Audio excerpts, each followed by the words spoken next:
The African Export-Import Bank has challenged Fitch Ratings' decision to revise its outlook to negative, insisting its financial position remains strong and its legal structure shields it from the risks highlighted by the agency. In a statement, the bank said it complies fully with international financial reporting standards, including IFRS 9, which guides the classification of loan performance. These practices, it noted, are detailed in its 2024 financial statements and supported by an external audit. The bank has rejected suggestions that it could be involved in debt restructuring processes. We should also point out that the African Union, a credit body within the African Union, has also said that the Fitch downgrade of the Afreximbank is, quote, flawed. Well, we discussed it when the news broke with Arise Business Analyst Chika Mbonu, so of course he had to join us again for this reply. Chika, good morning to you, sir. Welcome to the show. How are you? I'm fine, thank you. Thank you so much. Democracy Day. Yes, multiple years of democracy for Nigeria. Well, let me just add my own. Of course. Until I say democracy, they say, is one man, one vote. Until the votes start counting consistently. Everywhere in Nigeria, that's what we can say. We have democracy. Let me just leave it there, and that's what is accountability. Yeah, we did this story, and I remember when it broke. when it broke, and I told you that I'm sure that in the inner rooms, the boardrooms, the conference rooms of Afreximbank, everybody there's a crisis meeting going everywhere now, trying to craft a response to this. But you see, I'll take a step back and also try to understand, I don't know, the processes of Fitch. Yeah.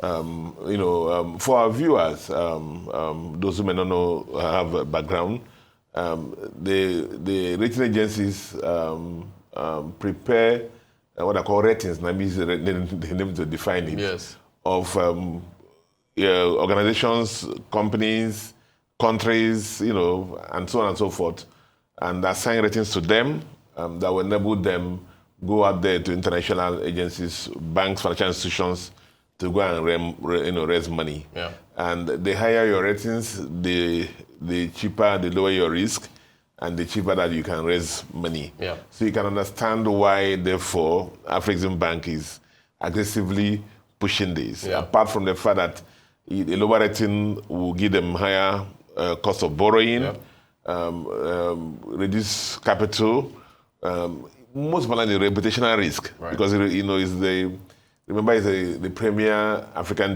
development financial institution, and they have hung their reputation up there, as Class A. But I also, when I talked about this story last time, I told you that I don't want to be a situation of when you pass, you say I passed. Right. And then when you fail, you say they failed me. Yeah. Because the same Fitch that they're having issues now, I'm sure I have in the past, rated Afreximbank highly, and they were class 4. Yeah. And the same parameters they used, you rate them highly, and maybe they apply them this time around also that, so. But that's just setting the tone, the background for that. Yeah. So it's not surprising. Usually, from the ones I've dealt with, you have your draft ratings, which you send to the company you are rating. In this case, Afreximbank. Yeah. I have a feeling that Fitch is supposed to send it in advance to them to go and review, and so they should have known that this is Fitch position. Right. And then normally what will happen is that before the rating is published, the two bodies will meet together and Afreximbank say, we don't accept this, and then provide us this, and then maybe Fitch felt strong that their position is very correct. That's why they pushed out the ratings. Yeah. Otherwise, usually when the institution, the rating agency and the institution being rated exchange information, sometimes the rating is moderated. And additional information might provide clarity to the issues at stake. So what's happening here is the fact that Fitch has downgraded Afreximbank down to BB minus or BBB minus, which is one step away from, one notch away above junk. From junk, And so that presents a negative outlook, to the operations of Afrexim. And so, as I said before, that will, cost them a lot more in the reputation and the cost of borrowing. Now, what are the issues that Fitch brought up? Fitch, the first thing they brought up was the fact that they are known, whereas Afrexim said the non-performing loan, as published by the audited report with the international auditors, was 2.44. Fitch said ours is 7.1. That's much higher. Far higher than their threshold, above their 6% high-risk threshold. Fitch high-risk threshold is 6%. 7.1 obviously is above that, above 6. Now, the other thing also that Fitch found out that Afreximbank has key sovereign exposures to Ghana, Zambia, Malawi, Southern Sudan. Okay? And these loans now are being restructured with these countries, arising from what you know in the last 2 years, the issues of the economic challenges some African countries have had. Now, on the street commercial lending basis, when a loan is being restructured, it waters down the rating of the loan, okay? And it's being provided for. So you're on a commercial lending basis. And so if Fitch sticks to commercial lending basis, this rating is correct. Because once the loan is restructured in this particular way, it becomes a problem. It means that they may have a head cut, the subsequently may not recover all. So that's another issue. But what is Afrexim saying? Afrexim is saying that we have treaties with these sovereign companies. Okay?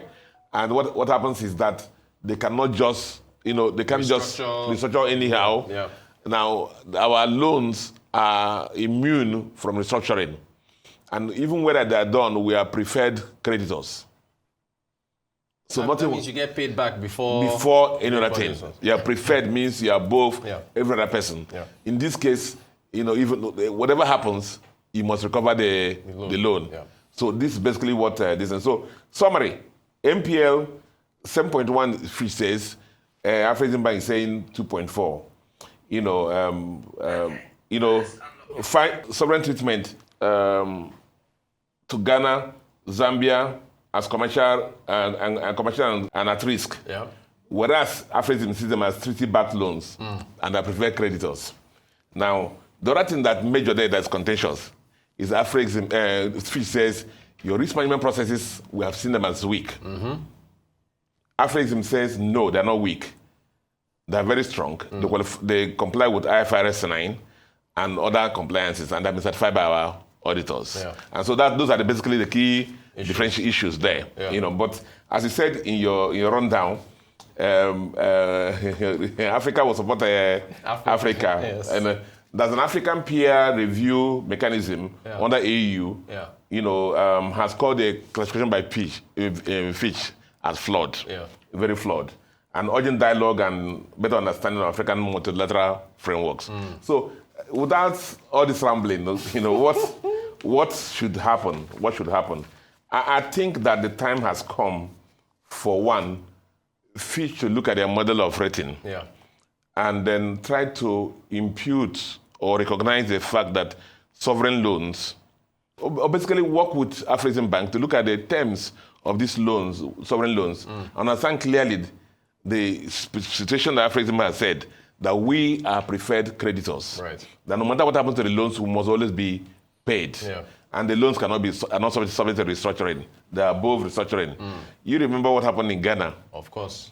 Even dollar cash holding in Ghana, there was a head cut on it. Euro bonds held by a lot of companies, there was a head cut on it. This is basically what Fitch is trying to avoid.